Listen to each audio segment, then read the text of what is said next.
તમે ખાલી કરો હું એટીએમ હું ભરવા વાળી બેઠી છું, તમે વાપરો ઉડાડો હું મેલડી બેઠી છું. કદાચ ક્યાંક પૈસાની જરૂર પડી, હું માનું છું શારીરિક તકલીફો હોય એના કારણે આર્થિક પડે, દવાખાનું આવ્યું કે આ તે, તો એ કદાચ પૈસાની જરૂર પડે તો ક્યાંય એવી જગ્યાએ હાથ નહીં લોબો કરવા દઉં કે જ્યાં તમારું અપમાન થાય. હું એવી જગ્યાએ અપાઈશ કે જ્યાં તમને ક્યારે એવું નહીં કે મેં તારી પર ઉપકાર કર્યો. એવા વ્યક્તિ જોડે અપાવું તો મોનજો કે મેં મેલડી હલાવ્યું. પણ એ જરૂરિયાત તમારી પૂરી થઈ જાય ને તમે આગળ જતા 6 મહિના તમે કદાચ આગળ જતા તમારી જોડે પૈસા આવે તો પહેલા જેને હાલ્યા છે ને એની દોનત રાખજો. હો ભલે તમારે જો વાપરવાના નહીં રહ્યા ને તો ચિંતા ના કરતા, હું મેલડી બેઠી છું, વાપરવાનું તો પાકીટમાં હાલીશ. હું એટલી તો ગોડી નહીં કે તમને હમુદા ખાલી કરી નાખીશ. જેને જેના 500 રૂપિયા 200 રૂપિયા 1000 રૂપિયા હાલવાના હોય ને એ હાલવાની દોનત રાખજો. ભરવાનું કામ મારું છે. તમે ખાલી કરો હું એટીએમ હું ભરવા વાળી બેઠી છું, તમે વાપરો ઉડાડો હું મેલડી બેઠી છું.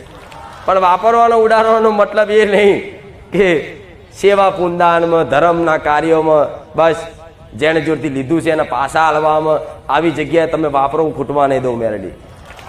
જાઓ તમે જે કહો એ જે ગણો એ. અને મારો અનુભવ થયો છે, ભલાન થયો છે, બેઠેલા બધાન થયો છે.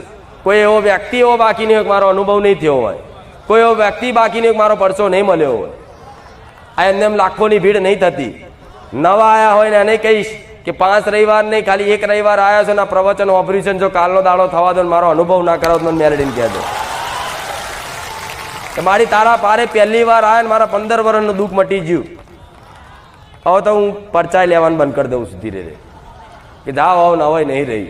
ભાવિક ભક્તોને નવાઈ નહીં રહી. કોઈક મરેલી હમણાં ગયા રવિવારે એક જીવ જતો રહેલો, ડોક્ટરે 4 ડોક્ટરે એવું કીધું કે ભાઈ જીવ નહીં, આ બેન નામ લઈ જાઓ.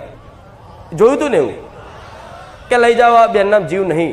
તો એને એની સાસુએ પ્રાર્થના કરી કે માં હવે તારો આધાર છે. ડોક્ટરો છૂટી પડ્યા, હવે મારી કુખાર મેડી કરે ખરું. તે ઓટોમેટિક જીવ આવી ગયો, જીવતી થઈ જાય. તો એ મારા ભાવિક ભક્તો હલતા નહીં. બોલો કે મારી એમાં શું નવાઈ છે? તારા તો રોજના પરચા છે આવા. હા શું ખોટું? નકર આ પરચા તો બહાર જુઓ તો નવાઈ લાગે. મરેલા ઉભા થયા, ઓહો આટલો મોટો પરચો. પણ મારા ભાવિક ભક્તો તો મારા ભક્તિમાં રંગાયેલા છે ને આવતા જતા રહેશે ને એટલે મારા પૂરો અનુભવ છે કે આનાથી કોઈ વાત અશક્ય, કોઈ જગતની વાત અશક્ય નથી જ. એમાં હું નહીં કહેતી, તમારો અનુભવ બોલે છે. હું કહું તો મારું મોટાપણું લાગે ને, માતાજી મોટી મોટી વાતો કરે છે પણ નહીં, મોટી મોટી વાતો નહીં કરતી, મોટી મોટી વાતો પૂરી કરાઈને બતાવું છું. બરોબર? સાક્ષાત છું. જો સાક્ષાત ચૂંદડી છે, મારા દીકરાનું શરીર છે, આ હાથ છે. જો જો મેરડીમાં થોડી ઘડિયાળ પહેરે, હું ઘેર પહેરું. શરીર મનુષ્યના શરીરના ખોડીએ ધૂણું છું ને બોલું છું ને. હા એટલે એ મર્યાદા મારે કામ કરવાનું હોય. ગયા રવિવાર કીધું તું ને એ મર્યાદા મારે કામ કરવાનું. આ રૂપમાં આવું એ દાડ માગજો, બધું પૂરું કરી દઉં કે માં અહીંથી આખા બ્રહ્માંડ ફરાય તો ફરાય. પણ મનુષ્ય ખોડીએ છું. મારા દીકરાને તે અમુક વાતો તમે વિચાર, માતાજીને દીકરો છે, કેટલી ભક્તિ કરતો તો મારો દીકરો છે ને, ભક્તિ એટલે કે આખો દાડો કે મઢમાં નહીં બેહી રહેતો, પણ 24 કલાક બસ વિચારોને એને તો યાદ કરવાનું નહીં રહ્યું. તમને તો યાદ કરવું પડે કે હે માતા, હે મેરડી માતા, હે ચામુંડ માતા, એને તો યાદ કરવાનું નહીં રહ્યું. એક દાડ મારા દીકરાએ મને પ્રશ્ન કર્યો કે મારી આવા બધા હવારમાં ઉઠે તો તમને બધાને કેવું પહેલી માતા યાદ આવે ને? કેવું હવારમાં ઉઠો એટલે પહેલે કે આમ આંખો ખોલો એટલે કે હે ચામુંડ, હે મહાકાળી, એ ભદ્રકાળી, એ ખોડિયાર, બોલો ને આવું, એ બ્રહ્માણી, એ મેરડી માતા, એમ કરીને દિવસ તમારો જ્યારે આંખો ખોલો તારો યાદ કરો. તેવી રીતે મારા દીકરો ઉઠે ને તો માતા યાદ જ ના આવે એમ. તો એક દાડ મને પ્રશ્ન કર્યો એણે, મારી આ આખું જગત કે મને મોટો ભગત કહે છે કે તું આટલું, તમે તો આટલી મોટી ભક્તિ કરી, તું મને યાદ ચમ નહીં આવતી હવારમાં? બે માતા એવું કીધું કે દીકરા જે દૂર હોય ને એને યાદ કરવી પડે. હું તારા શરીરમાં તારા હૃદયમાં બેઠી ચમ યાદ આવ. મારા દીકરા કે હા હવે હાશું હાશું ખોટું. નગર જે હવારમાં ઉઠો જે વાલ કરતું હોય, જે તમે ચાહતા હોય, જે દેવી શક્તિ માનતા હોય ને પહેલું યાદ આવે.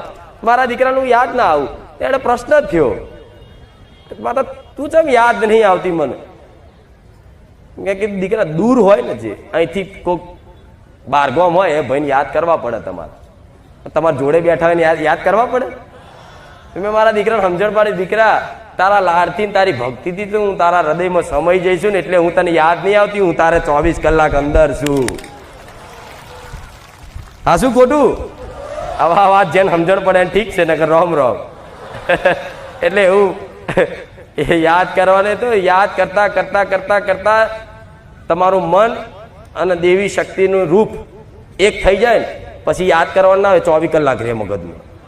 24 કલાક ગમે તેવું વસ્તુ આવે, ગમે તેવી વાત હોય, તમને માતાજીએ કશું મેમરીમાં રહે જ નહીં. કોઈક તમને વાહિયાત ખોટી વાતો કરતું હોય ને કે ફલાણાની ચૂંટણીની વાતો ને ફલાણાની નોકરીની વાતો, તો તમને બેચેની લાગે. ભાઈ માતાની વાત કરતો મને વહાલું લાગશે.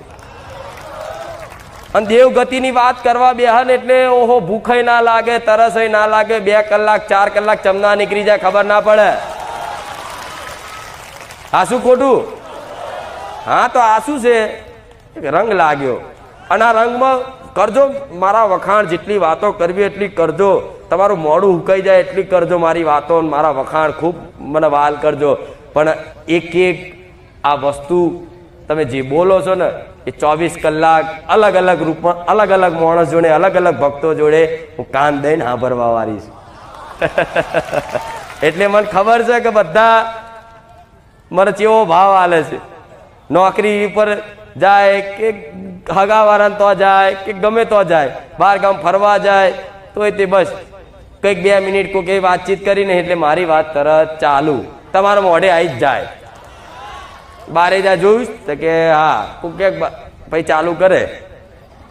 અને અમુક પાછું કોઈક એવું કે આ તો બધી ખોટી અંધશ્રદ્ધા ધતિંગ હોય એટલે તમને ચીડ ચડે. પાછી ચડે ને એવું ચડે ને એવી ચીડ.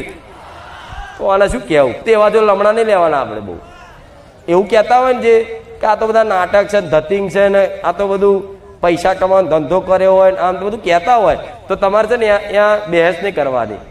અહીંયાથી ચૂપ મૌન થઈ જવાનું. અરે ભાઈ તું તારી શ્રદ્ધા તારી જગ્યાએ, તો અમારી શ્રદ્ધાનો ઠેસ ના પહોંચાડીશ. એટલે વાપરવાની એ વાત છોડીને નીકળી જવાનું. જો મારી વાતમાં ઇન્ટરેસ્ટ હોય ને, તમારી વાતમાં અને દેવી શક્તિની વાતમાં જે માણસને ઇન્ટરેસ્ટ હોય ને એની જોડે વાત કરજો, સારું લાગશે. એટલે કોઈને ગમે ના ગમે પણ તમારે એવી જગ્યાએ વાત કરો જો તમારી વાતની કદર હોય, તમારી વાત કોઈ સાંભળતું હોય એવી જગ્યાએ મારી વાતની શરૂઆત કરવી અને વાત કરવી. નહીં તો ચૂપ રહો. કામની જ વાત, બીજી કોઈ વાત નહીં. ઘરના જોડે તે કામની જ વાત, બીજી કોઈ વાહિયાત વાત જ નહીં. ઘરના ના મોને મારી વાતનો ઇન્ટરેસ્ટ ના ધરાવતા તે એમની જોડે માથા ના પસાડતો. નહીં સમજણ પડે. આ બધાને વાતો નહીં સમજણ પડે. શું કીધું? કઈ કઈ થાકશો ને તો એક ના બે નહીં થાય.